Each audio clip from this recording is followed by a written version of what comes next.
Hello, welcome back to the channel. Welcome to the very first True Crime Tuesday. You don't know how excited I am about this. I've been wanting to do something like this for ages, so let's get to it. So the first case that we're going to talk about is the case of Joe Metheny, also known as the cannibal, the hamburger killer. So Joe Metheny was born in 1955 in Maryland. To be specific, he was born in Baltimore, Maryland. Joe's father left when he was 6 years old. So Joe's mother was the one to look after him and his 5 siblings. He was one of 6. So they had a pretty big family. So later on in life, Joe falsely claimed that his mother had died, but she hadn't. He claimed that he was abused as a child by his mother. They were neglected. Him and his siblings were neglected. While she worked double shifts. She had 3 different jobs and she worked double shifts. Now obviously Joe Metheny's mother wasn't dead and she denied these allegations basically. She said that they pretty much lived in a good home. Yeah, she worked 3 different jobs, but she was doing the best and they had everything that they needed. Anyway, in 1973, Joe Metheny was 18 years old and he joined the army. He said that he served in Vietnam, but by that time, all American involvement in Vietnam had been stopped. His mother said that he was in Germany serving a tour in Germany. So we're not 100% where he was. That's okay. While Joe was in the army, this is believed to be where he got addicted to drugs. And his mother said that he would contact her not very often and she blamed it on the drugs. Anyway, when he came out of the army, Joe Metheny spent most of his time in bars and he lived with loads of different bands of homeless men in makeshift camps. He was also addicted to crack cocaine, heroin, and obviously his liquor, his alcohol. Joe, at this point, even though he was in so much of a downward slide on his life, did actually have a steady job that he went to as a forklift truck driver. I can't speak today. The people that worked with him described him as intelligent, well-spoken, and very well-mannered. This was in the This man, you can see on the photos that I've shown you, he's quite big, like big boned and big tall. He's 6'1" and large framed. That's how he was described. Skip forward a bit to 1994, where these murders began. So in July of 1994, Metheny was at work. He was doing his forklift driving and blah blah blah, and then he got off work and went home as usual, like he would always do. But when he got home, he discovered that everything was gone. His wife had gone and his 6-year-old son had gone. She had taken everything, including his 6-year-old son.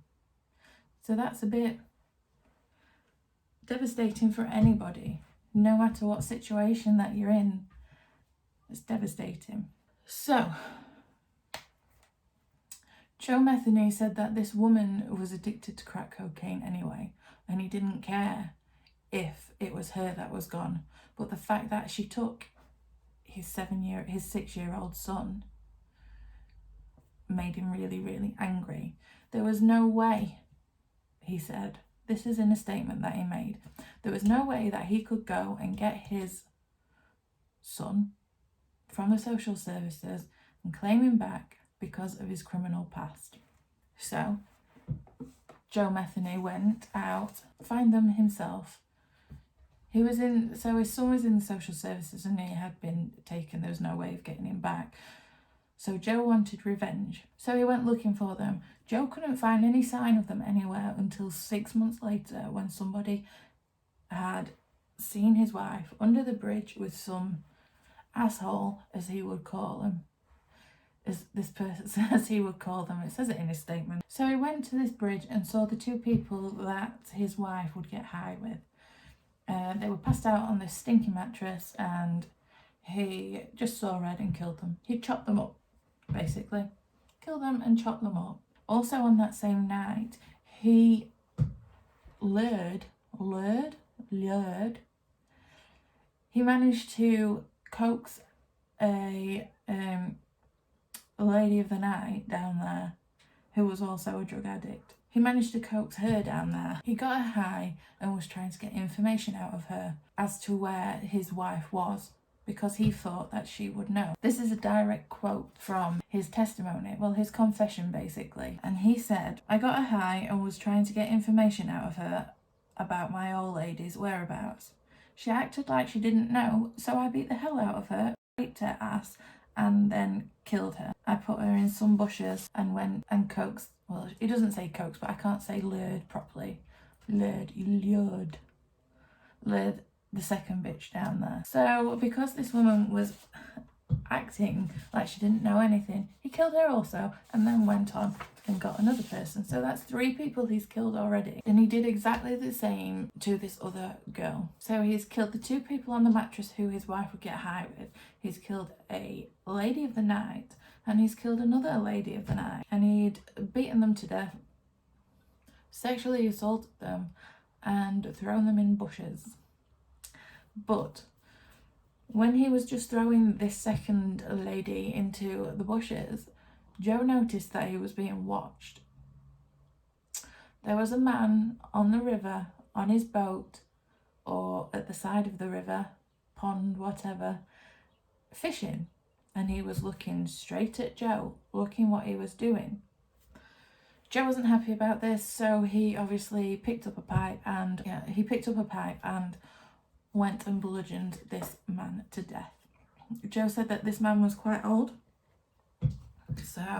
So Joe weighed these 3 bodies down with rocks and put them in the river. He even commented that that was a very busy night for him, with 5 murders in 7 hours. So that is quite a busy night. When he later came to confess to these murders, because he got arrested for them, okay? He got arrested for these murders. But when he confessed to them and he took the police to where the bodies were, the police did a search and they couldn't find anything. It got thrown out of court because there wasn't enough evidence for them to charge him. They couldn't find the bodies. Even though Joe took them to where they were, he said they'd disappeared. So unless they got loose from the rocks or what, we don't know, but they weren't there when the police searched. So Joe was set free. He went back to his old boss at the fork truck driver place and forklift truck, I can't speak. So he went back to his old boss at the fork truck place and asked for his job back. He even said that he would basically be security for this whole land, because it was quite a big mass of land and it was at a dead end. So his boss said, "Yeah, all right then," and gave him the keys to the front gate. So he had his old job back, he had somewhere to stay, so he was a happy chappy. Joe in his statement said it was very isolated and it was perfect for what he wanted to do. So he was already planning on killing again. Yeah. So anyway, he then goes on to do this. He coaxes two more ladies of the night. Prostitutes. Not sure what I can call them. He coaxes 2 more women, basically, who were selling their body, up to his trailer, and he killed them. So he butchered these 2 women, these 2 unsuspecting women who sell their bodies, and he chops them up and he puts all their body parts, their meats, whatever, he chops them up so much so and puts them in Tupperware tubs in his freezer. So he builds quite a good stock up of meat. Can you imagine how much meat a human body has got? 2 grown-ass women were chopped up and put in his freezer. Oof. Over the next couple of weeks, Joe opened up a burger van that sold hot sandwiches and all sorts. And he would sell beef and pork sandwiches and burgers and whatnot. And he would sell these sandwiches to the truck drivers, to the lorry drivers that came through for their dinner and whatnot. So he was making a profit. He was making some money. Plot twist. These burgers did not only contain pork and beef, they contained the contents of his freezer. They contained these chopped up bodies. And he said they were delicious. Everybody loved them. Unbeknownst to them, they were eating human beings. So, yeah. Joe said that the human body tastes very much like pork, and if you mix it in with pork, like animal pork, you wouldn't know the difference. Anyway, it was going good for a couple of weeks, and until Joe started running out of his special meat, as he called it.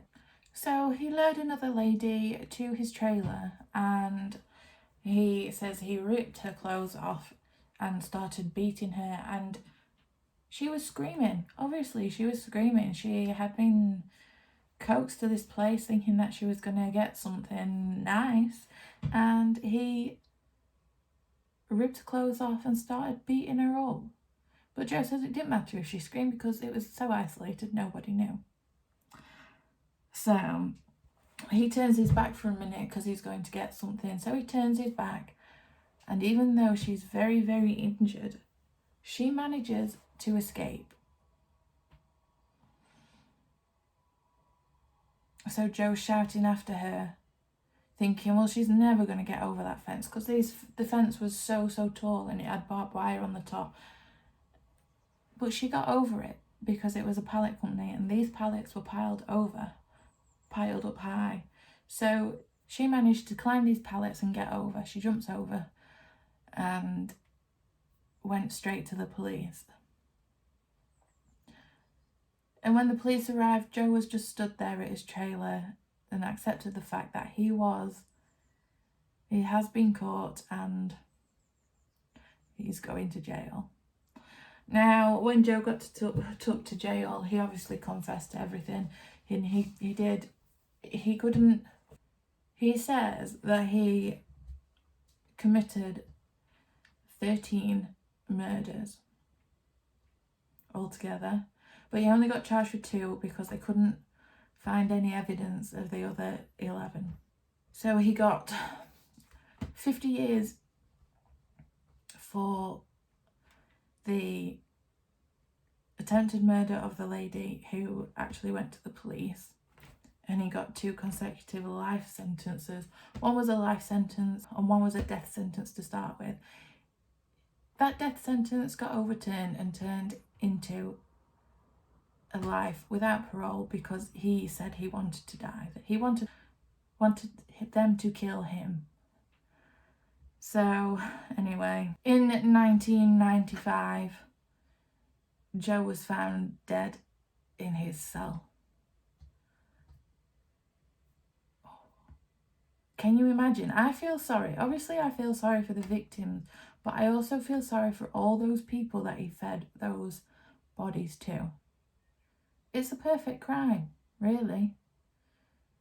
Because if someone's going to eat those bodies, there's not really going to be much left of them to find. So, anyway, guys, that's it from me for the first ever True Crime Tuesdays video. If you liked this video, please give it a like. Please subscribe, as I will be uploading every Tuesday with a true crime story. If you have any suggestions for what crimes you want me to investigate or tell you about, then please comment down below. All our contact information is down below, so you can go ahead and you can email us, you can contact us on Facebook, Twitter, Instagram, whichever. Thanks so much for watching. Please subscribe and I'll see you all later.